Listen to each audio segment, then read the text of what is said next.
เลิกกันภาษาอังกฤษว่าจะไหนอาจารย์ข้อมาก็จัดไปนะคำว่าเลิกในที่นี้ก็หมายความว่าเฮาแบบจบการสัมพันธ์เนาะภาษาอังกฤษเขาว่า break up break up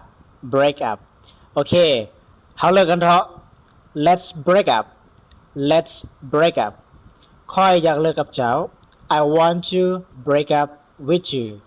I want to break up with you หรือว่าพวกเราต้องเลิกกัน we need to break up we need to break up เอาอาจารย์แจ้งท่านผู้ที่ว่ามีความสนใจอยากเริ่มต้นในภาษาอังกฤษใหม่ๆเนาะพอดีอาจารย์ก็เล่าสมานเรียนเด้อนะเดี๋ยวนี้เนี่ยอาจารย์อยากสอนทุกคนที่เป็นห้องเริ่มต้นนะ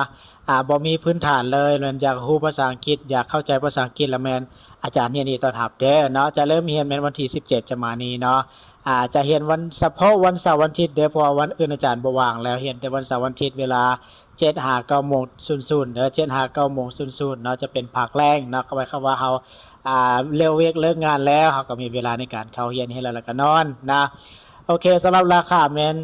250,000 กีบต่อเดือนเด้อ 250,000 กีบต่อเดือนจะเห็นเป็นเดือนนะในเดือนนึงเขาจะเห็นอยู่4อาทิตย์นะใน4อาทิตย์เขาจะได้เห็นอยู่20ชั่วโมงหรือว่า18ชั่วโมงนะเพราะว่าอาทิตย์ละ2ชั่วโมงประมาณนั้นนะ